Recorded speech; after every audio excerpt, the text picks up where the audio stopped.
Hey everybody, Chris Hayre with you on a new episode of Chargers Weekly. A bit later, Eric Edholm of Yahoo Sports is going to join me. We'll get his take on some of these NFL draft prospects and which available players may have Pro Bowl potential when the Chargers select at number 28. But first, I caught up with Jeff Miller of the LA Times. I got his reaction to the Chargers local pro day on Thursday and the recently released preseason schedule. All right, here at the Hope Performance Center with Jeff Miller, LA Times. And Jeff, it's been a while since we've been on the grass. I know it was just the local pro day, but it was fun to get out there. It was nice. I got to admit, I woke up this morning actually anxious, sort of eager to get out here, which I didn't think would be possible. But yeah, it was nice to kind of get back into a little bit of a football mode. This has been a long draft evaluation process. I was with you at the Combine. Before that, it was a Senior Bowl. You have free agency. You have these pro days. So a lot leading up to the next couple of weeks. And just for people that may not know, this local pro day, it's UCLA, USC, San Diego State, a lot of guys that are local at local schools, but also guys that are from LA that may have gone to other schools like I saw Duke, Colorado, Louisville on the list. So it's an opportunity for a lot of these guys who are probably late round undrafted free agent types to make an impression. But there were some pretty big names. Cameron Smith, linebacker, USC, and then Caleb Wilson, the tight end from UCLA in attendance. Yeah, what's really interesting about this, Chris, especially with the Chargers, you think about the success they've had with undrafted guys over the years. Something like this, that we're out there, I don't know how many guys are out there, 20, 25 guys, and you don't really know what any of this means. But for one of those guys or a couple of those guys, this could have been a huge day for them. Maybe they've opened some eyes. No doubt. And, maybe now that, the Chargers brass are going back up to their offices and with a list and say, hey, these three guys if they're undrafted, these are going to be three of the first calls they're going to make at the end of the draft. And so it's one of these things where you don't know if it means anything, but ultimately it could be a huge thing for some guys, and in some cases maybe it doesn't make any difference at all. But it's fun to sort of watch and just watch the thing unfold. Jeff, a year ago, I remember it very vividly too because they do this every year. Uchenna Nwosu was here last year. He didn't work out, but he was here talking to the coaches. It was almost kind of like a visit of sorts. Scott Quisenberry was working out here. So going into that, you have no idea if any of these guys are going to be drafted or picked up as undrafted free agents. 2 of the 7 draft picks were at this local pro day. So it's little things like this that could mean a big deal. And you brought up the undrafted free agent success. Just in general, the Chargers have had a lot of success in the draft. And for these guys, it's a golden opportunity to get in front of these executives and the coaches.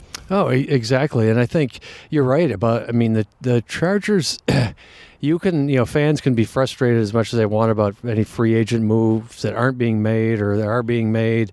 And I think that's such the free agency myth. It's teams aren't doing enough in free agency. You know why they're not doing enough for free agency? Because they've drafted well. There's depth at a lot of positions, and they're not using it as a primary tool. So when I hear it's the Chargers need to do this and that, no, they want to take care of their own guys.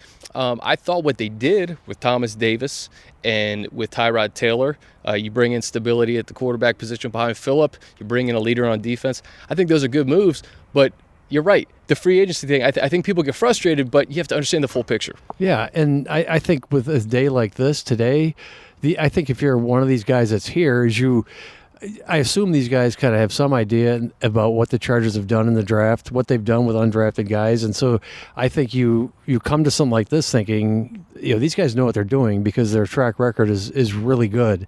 And so I think as a player at an event like this, you'd probably show up here pretty excited thinking that, if I can impress these guys, it could lead to something either with this team or another team just because of this team's track record in recent years, what they've done, on that during those 3 days of the draft, and then immediately after that in signing the undrafted guys that they have. 100%. And this week has been a little bit busier than most weeks in the offseason. Obviously, next week and the week after, we're not sure when the regular season schedule is going to come out. It typically comes out in April, so we'll probably have to kind of keep our eyes and ears peeled to see when that comes out. But the preseason schedule was released this week, and really no surprises from last year. It's the same 4 opponents. I think the Saints and Seahawks are swapped. The Saints are coming back to training camp, and I was just talking to you offline about this, Jeff. I think I look at when I look at the preseason schedule, I look at weeks 2 and weeks 3 because those are probably when your starters and your second teamers are going to play the most. And I see the two quarterbacks under center, Russell Wilson and Drew Brees. It's a great test for the defense. It should be, yeah. I think, and I guess the Chargers had a really good season last year, and so why not have the exact same ramp up to that, to the way that went? If it ain't broke, right? It worked out pretty well, so I don't think they were too disappointed. I will admit, when I saw it, I was underwhelmed just because we just went through the same thing. We were in Arizona, we were in San Francisco. Whatever, that's okay. But yeah, I think you're right. If I remember right, Drew Brees did not play last year in that game, or did he play very little? You know what? He played because Derwin picked him off. That's okay. But he played very little. Yeah. And that was because of the joint practices. It's very rare to have joint practices leading up to that third preseason game because that's usually the dress rehearsal. But they got so much good work in during that week with the first teamers of the Saints that the third game was a little bit more unconventional. Yeah, but I think you're right. I think you're exactly right with you. It's good to see good opponents and good quarterbacks. The defense is going to get a really good look as much as they can, as much as Wilson plays, and then, as you said, in those practices against Brees will be,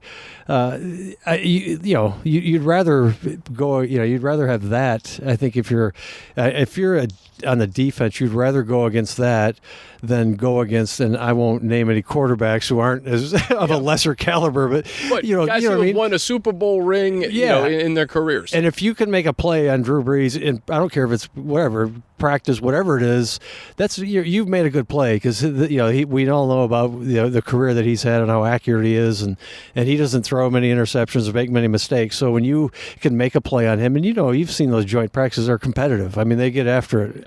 And the thing about the joint practices with the Saints, it never crossed the line. They were just both teams are super competitive. The coaches know each other from their time in Dallas, and the Saints were a call away from going to the Super Bowl last year. So it's a team that is one of the elite teams in this league, and to host them for a week, it's just going to make your team better. Yeah, exactly. And I think the Saints, they should have been in the Super Bowl. Let's be honest about that.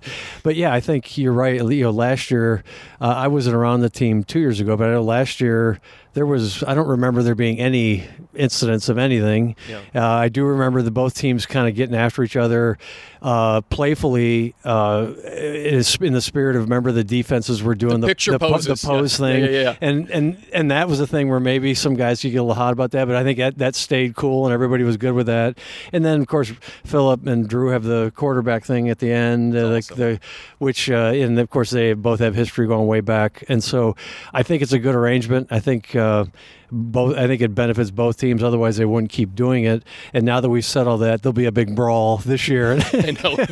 You know what? This will be like the foreshadowing. We'll go back to this clip when I have you on during training camp. Yes, exactly. But, Jeff, we always say it every year too. It's like you never want to take these moments for granted when you see guys like Drew Brees and Phillip Rivers on the field together. And like even those quarterback competitions, it's just the scrimmages in general, they get competitive. And you see two guys who are going to be in the Hall of Fame going back and forth. They shared a quarterback's room together in 2004. And to see both of their teams play at such a high level this year, and to get to see that again in July, it's going to be a treat for fans. It is, and it's fun, and I think it's a different setting, obviously, than on a Sunday during the season. But it's, you're close enough; you can actually hear some of Phillip's, some of the stuff. Clean trash talk. Yes, that he's giving the defense, and they're giving it right back, and it's kind of cool to be able to, he doesn't have to be mic'd up, and you can actually hear it. So it's it's fun, and I think it's you just said it. I mean, what a great opportunity to be able to watch that, from a pretty, generally, sometimes they can move a little further away from the fans, but a lot of times you can get a real close-up of kind of a behind the scenes and what goes into preparing for a season, and you're watching two Hall of Famers, not going against each other per se, but they're leading their teams against the other team's defenses. It's really cool to be able to see that up close and in that setting. It is, and it gets me ramped up for training camp. We're only in April, but 2 weeks from Thursday, the 2019 NFL Draft. This is something where just speculation runs rampant. There's a lot of misinformation in the media. The Chargers picked 28 overall. A good player is going to be there. The strength of this draft is defensive line. Last year, you saw all these quarterbacks go ahead of number 17 overall. Derwin James falls in laps of the Chargers. What do you think the Chargers need at number 28 overall? And really, is it just like a best available player situation in your eyes? Well, I think they need defense. They need defensive. I could see defensive linemen because that's a deep position, and it's a need they have. Right now, sitting here, it seems like that would be a logical place to go. Now, it depends, of course, who's there. Right, it cuts both ways, right? Because if let's just say like 10 defensive linemen go, that means another position is going to drop 28. Exactly. Or if other positions go, you're going to have depth at D-line. So it really, 27 other teams dictate what the Chargers do. Yeah, I think when you're that far down in the first round, you're really you're really at the mercy of these teams in front of you in terms of what you do. They certainly know what they want to do. I'm sure they have their priorities, and it's they know, they've probably tried to play out every scenario you can and to be prepared for when their time comes up on that clock. But you really have to wait and see what happens, and we don't know. You said it. There's so much misinformation, and look at what's happening. Ultimate reality show. No, it really is. And look what's happening in Arizona right now with Murray and are they going to take him? They're not going to take him. They're one minute they're locked in. There's no question they're going to take him. The next minute they're talking to another guy, and oh my goodness, what does that mean? So until it actually happens, and until the name is read off, you don't really know. You're not 100% sure what's going to happen, and a lot of it is just contingent on what takes place in front of them. And my guess sitting here right now is I think they'll end up with a defensive lineman, only because that's a really deep position, and it's one that they could use some help. Yeah, and they probably get a good one at 28. They should. Yeah. I look at the draft last year, and Derwin James was an all-pro his rookie year. Uchenna Nwosu had that strip sack in the playoff game. Justin Jones started that game. Kaiser White was starting linebacker to start the year. Justin Jackson made big plays down the stretch in Pittsburgh and Kansas City. So there are guys that we don't know yet that are going to contribute to this roster in 2019. Oh, absolutely. And you mentioned Kaiser White. I mean, who knows what he would have brought last year if he had stayed healthy. And he looks the part, Jeff. He does. And I mean, it's not a minor thing to be starting in the NFL that quickly. And he took over that position. And so I think I'm really interested to see how he's doing. We haven't talked to him in a while. I think that's a guy who you have to be excited about if you're a fan of this team, because I mean the potential that he showed, and then his season was cut so short. We kind of got a glimpse of him, and that was it. But yeah, you're right about the draft. You're going to get guys. There will be guys who we'll be talking about next year who we aren't a part of this team right now, and we don't know who they're going to be, for a couple more weeks here. But there's no question that, especially with this team and what they've done in the draft, they're going to get guys multiple guys who are going to have an impact next season. And the guys that are here, phase 1 of the offseason workout program starts on Monday. Again, it's working out, but at least it's here. At least we have something to talk about, Jeff. Yeah, exactly. Well, even today out on the field out there is Denzel Perryman, right? He wasn't available to officially talk to us, but it was good to see him back out there. He looked incredibly lean to me. Like, I didn't know that was him from behind because he looked too skinny, frankly. But so I think he's in great shape. From what I understand, he's looked good in some of the drills he's been able to do.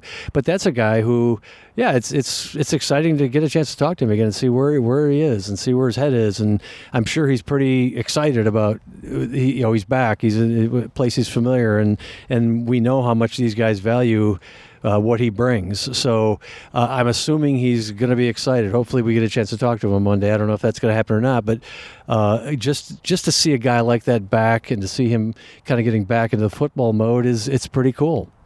Jeff Miller, LA Times, your counterparts have been pretty busy in El Segundo and Staples Center. What do you have going on over the next couple of weeks? I'm going to be doing a lot of off-season Charger work, and I couldn't be happier.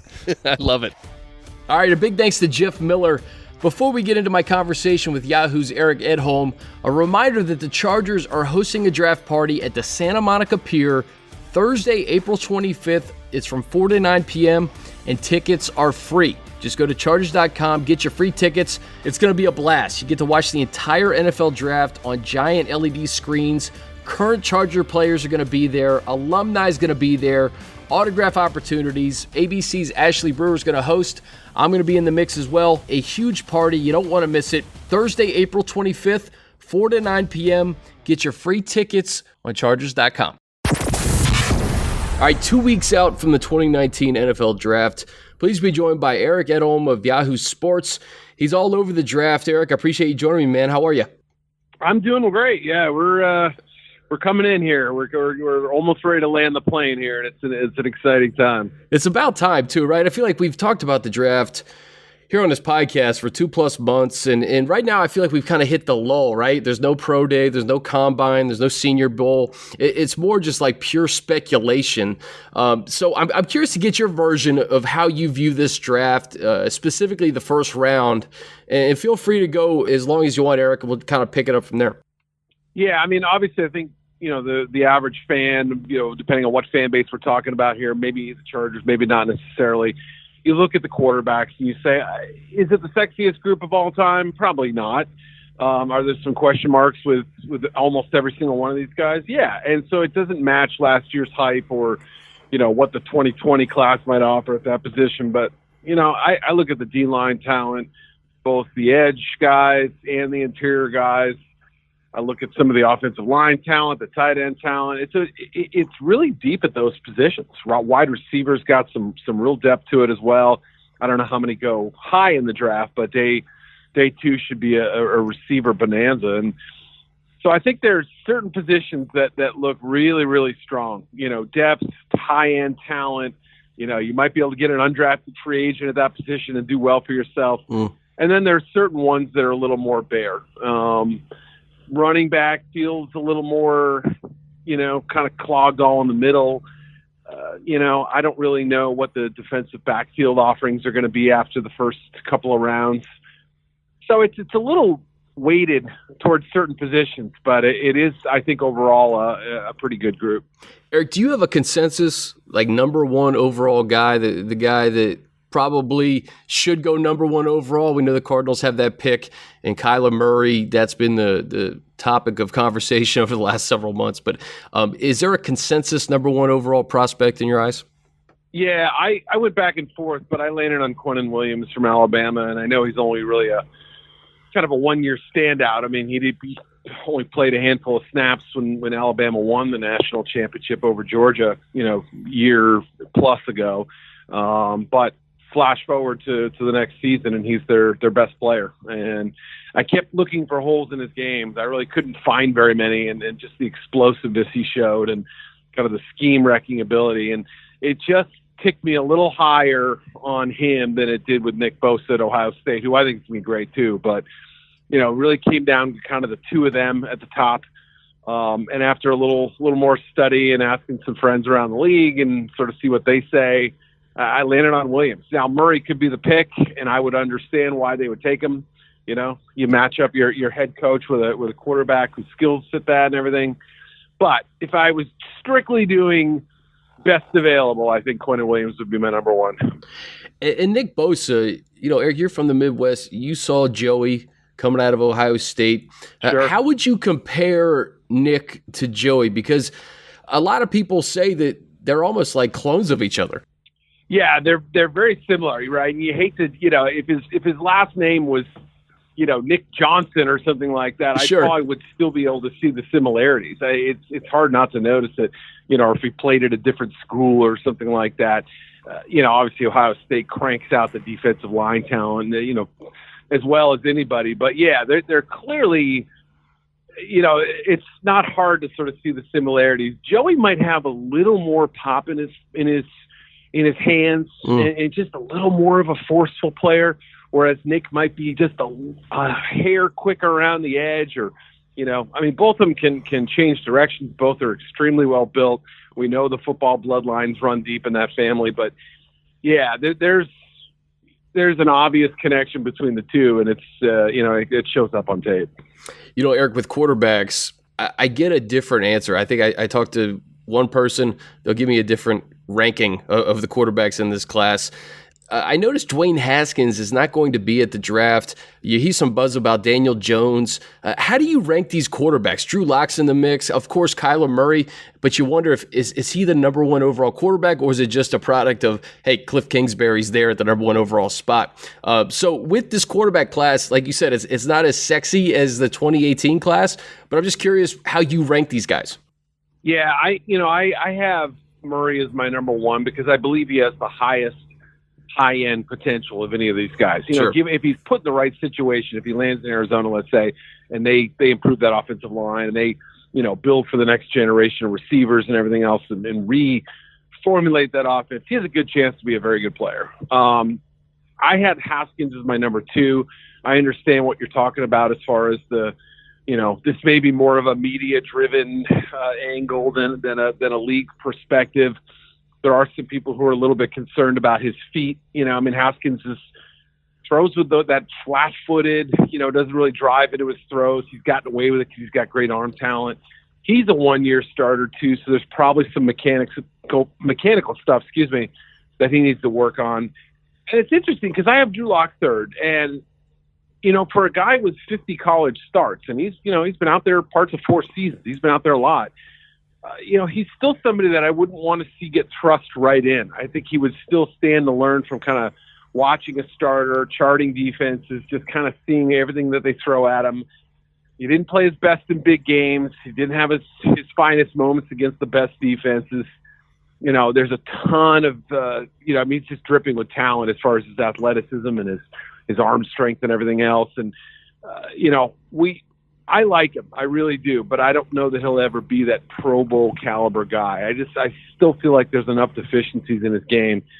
So then after that, I've got Jones kind of frankly, a distant fourth. He's tough. He's big. He's surprisingly athletic. He moves exceptionally well. His arm talent, I don't think is great. I think it would be average to slightly below average by NFL standards. The smarts are there. He came back after 3 games from broke collarbone and played well in the game and came back against Virginia Tech. So, it comes from David Cutcliffe. The mechanics are clean, but, he doesn't strike me as much more than that Ryan Tannehill kind of level of quarterback, the guy that you're always wanting a little bit more out of, I think. So those are my top 4 right there. The tail of the tape, Drew Lock versus Dwayne Haskins is so interesting to me because you mentioned Drew Lock's arm, and really I think the starts is a big thing for NFL teams, how many starts that he has under his belt versus a guy like Dwayne Haskins who really popped last year. He probably won bigger games. He had better numbers. I think he had better numbers in the fourth quarter. So it's almost like you pick the flavor that you want best, and not all 32 teams are going to have that same answer. Absolutely. 100% agree with that. And I try to tell people this all the time. They ask me, all right, what order are they going to go off or whatever? How can we rank these quarterbacks or whatever? And the teams that are willing to give me that information, I'm sometimes shocked at what quarterbacks they have sort of placed where or what kind of grades they give on it. I had one team say that coming into this season, even though Drew Lock had a really big statistical year in 2017, they had a 4th, 5th round grade on him coming into the year, so, we see and hear those things. Not everybody, one of these guys is locked to go in the first round, but it's kind of trending towards 4 quarterbacks could land in this first round. And that speaks a lot to the need at the position more so than it does, the ready-made talents that we have here. Well, Eric, I go back to last year. I had the privilege of working with Daniel Jeremiah at NFL Network last year. And I remember during the draft process, he was like, hey, watch out for Baker Mayfield here. And he may kind of pop here and move into the first round. And he gets propelled all the way to the number 1 overall pick. So it's interesting. You mentioned, Lock and the perception of him going into this season. That can change wildly over X number of months, whether it's in the season or after the season during this evaluation process. Absolutely. Yeah. How well do they interview and test? How well do they things can change a lot. And also, sometimes I will say, I mean, like you said, you're talking to Daniel Jeremiah. Obviously, he's got a lot of friends in the league. I think a lot of people who trust him. Sometimes that information may be developing a little earlier, and it doesn't get out to the media for another month or two. So our perception is, all of a sudden, Dwayne Haskins is thinking, well, maybe it hasn't been that hot on, teams haven't been that hot on him all along. So those things can happen. It kind of depends on the situation, but absolutely, the case for Baker, I mean, going into the Senior Bowl last year, I think I'd have to remember, but I think people were kind of like, yeah, he's an interesting pick, late first, maybe in the 20s somewhere, blah, blah, blah, After that week, I think everybody was saying, okay, top 10, maybe number 1, who knows? And that's kind of how it ended up. It's crazy. It's crazy. All right, outside guys like Bosa and Quinnen Williams, there's always a few players, Eric, that are given that, like, hey, you can't go wrong with this guy. I think Quentin Nelson was a great example of that last year. It's like, you're getting a high-quality starter that's likely going to be a Pro Bowler at some point. Who are those guys in the first round outside the obvious names at the top? Yeah, I'll give you a couple. I'm a big fan of Andre Dillard, the left tackle at Washington State. And, granted, he played in the 2-point stance. They had a lot of shotgun and quick passing game and that sort of thing. And so it is kind of hard to evaluate. You don't really see him lining up with his hand in the dirt, firing off the ball and clearing out a defensive tackle. But you see his athleticism. You see the footwork. It's almost robotic. And I mean that in a good way. I mean, he looks like a machine out there. And, other than one slip up in the Senior Bowl game, I mean, I think he allowed 1 sack during the season and then that one during the Senior Bowl game. Just so clean, so prepared, quiet kid, unassuming. He just has that feel of like, gosh, I think we'll look back in a decade and say, how did that kid only go 21st or whatever? Like he should have been a top 10 pick. On the other side of the ball, I'm a massive fan of Brian Burns from Florida State. I watched the way he moves and I compared his combine drills to Von Miller's. I put him on a split screen. I watched them both at the same time. And I said, I mean, there's really not a lot of difference athletically between the two. He's so young. He's just starting to scratch the surface. And yet all this talk about Rashawn Gary and Montez Sweat and, Nick Bosa, it's like Burns has kind of gotten pushed to the side a little, I think. And I don't know. Maybe he goes 8th to Detroit. Maybe some other team in the top, 12 or 15 picks like the Packers or whoever. Maybe they take him and, okay, great. They, that was the smart move. But I wouldn't be shocked if he slips out of that first dozen or so picks. And same thing. We look back and go, man, how did we not rate him higher? So those are two that I think are just, I would be surprised if they failed. Yeah, the Burns observation is interesting. I had Rick Saratella on from NFL Draft Bob a couple of weeks ago, and I think he's got Burns very high, like yourself. And it's a draft that seems to be loaded not only at edge rusher but just across the defensive line. Mm-hmm. And a good player is going to fall. And then speaking of that, last year Derwin James goes to the Chargers at number 17 overall. I'm just curious because I know you've been doing this for so long, and you probably were really locked in on Derwin last year. What was your reaction when Derwin fell to 17? Okay, so here's the thing. The mock draft I did probably like in, I must have done 5 or 6 along the way, one a month from, December up to the draft or whatever. I thought he'd be a great fit with the Chargers. I just said that's a team where he would be, in great shape, great hands, but I thought he's not going to fall that far, is he? I mean, granted the injury and everything else, and maybe he doesn't have as much experience as everybody else, but goodness, I mean, you watch him and you say to yourself, he's special. I had him above Minkah Fitzpatrick as my top, DB overall, my best defensive back. I think he was my number 4, 5, or 6 overall player in last year's class. So, love the player. I kept putting him to the Chargers, like in my February, March mock drafts and saying like, gosh, I guess can't find the landing spot. And then I thought, okay, the Bucs aren't going to be this dumb. They're not nothing against the Bucs. I have friends who work there, whatever. I just said, they're not going to pass on this guy. They're going to make the right move. They're going to take him at number 5, whatever. They end up trading down, passing on him twice, and the rest is history. And sometimes those decisions can be ones that you look back on and for a decade and go, man, we had him. We could have had that guy. So it's crazy.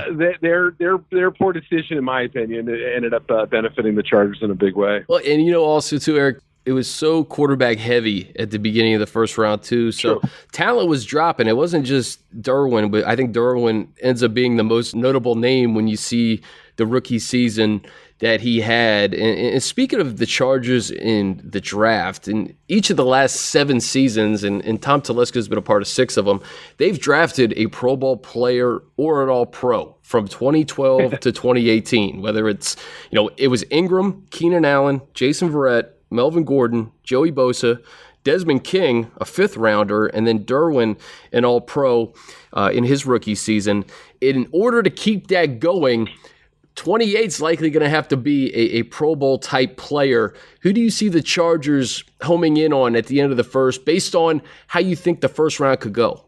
Yeah, I mean, and I would tell you this if I was doing a show in Milwaukee or San Jose or anywhere else. I mean, Tom Telesco and that scouting staff have done an outstanding job of not only, evaluating the talent, but manipulating the draft and finding the right spots for guys and knowing where the drop-off points are and knowing when to make a move and when not to. Just, there's only they're in the discussion among the top 3 or 4 front offices in terms of how to best work the draft over the last, like you said, 6 years. So I always admire the work they did. Desmond King was in my top, oh my gosh, I had him 48th overall that draft or something like that. Wow. I loved him. I was shocked he fell as far as he did. I understood the testing numbers and all that, but he was a football player. He had great instincts, and those are the kind of things that I think they always are mindful of. Like Derwin James, right? I mean, sure, freakish athleticism, but great football instincts too, and that allows him to play so many roles. So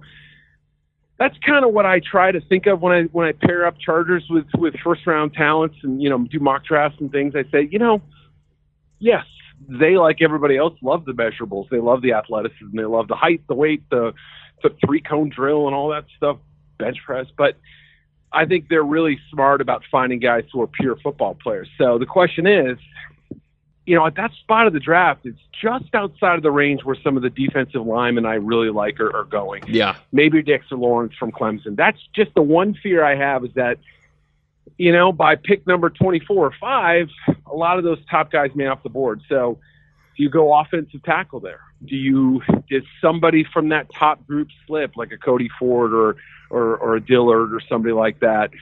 It's a tough area to project, and it's we've heard them connected to even like Caleb McGarry from Washington. They've done a lot of work on him. I'd love him in the second round. I think that'd be a great spot for him at number 60. But if they had conviction on him and felt that they could, I mean, he's worth investing in. I think he's got the passion for the game and the size and everything else you like, but I'd love him better at 60 than I would at 28. So it's really tough, because if you're centering on offensive and defensive lines, that's kind of where I come up with. I fail to find that one guy who's a clear, obvious fit for them. I think that's a good thing for the Chargers too, Eric, because I don't think there's a glaring need. And again, the last 2 years since moving to Los Angeles, they've drafted 14 guys. They're all still on the roster. 13 have played in a game. I believe 10 or 11 have started a game. And all these players affect the game. Like to your point about Desmond King, Desmond affected the game in special teams. I recall that 73-yard punt return on Sunday Night Football against the Steelers.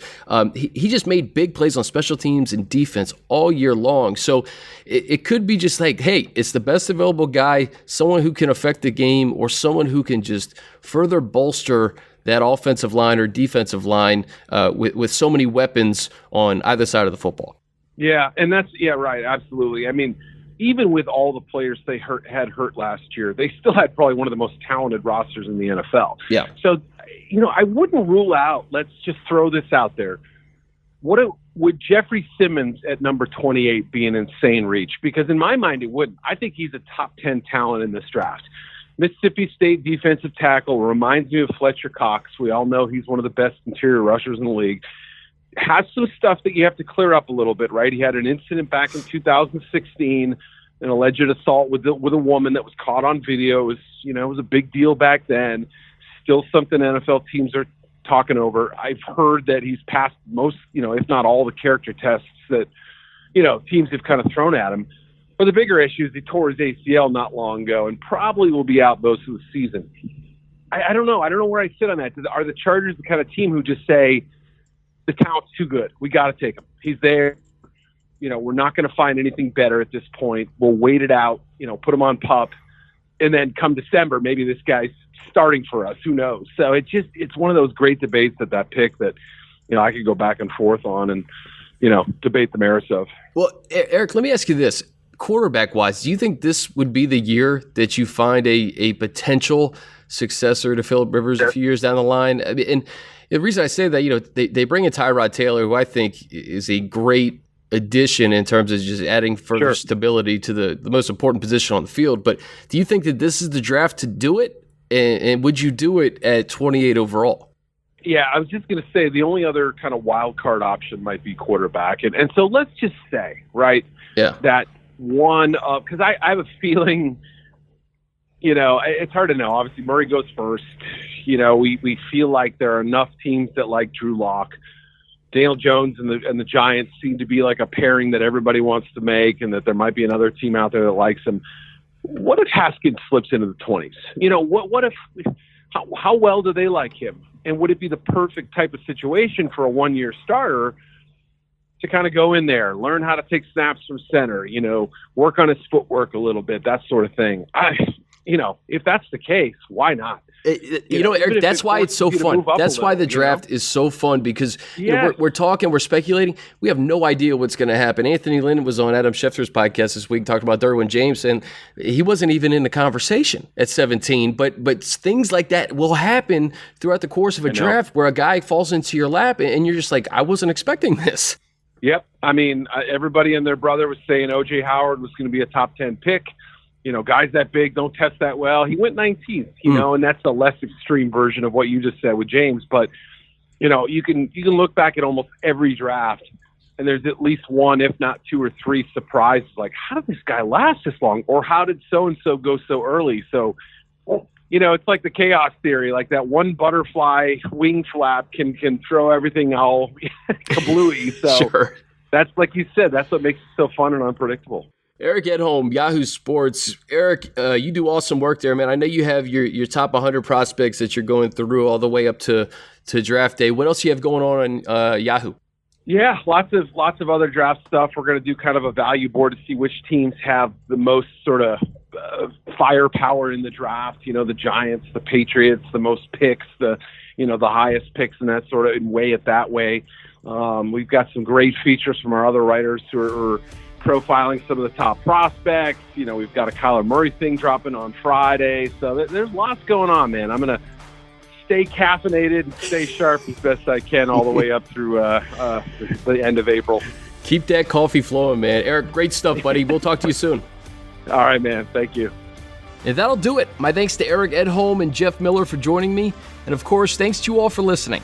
Don't forget, if you like what you hear this offseason, be sure to give us a rating and review on Apple Podcasts. Please help spread the word. Have a great weekend, and until next time, I'm Chris Hayre.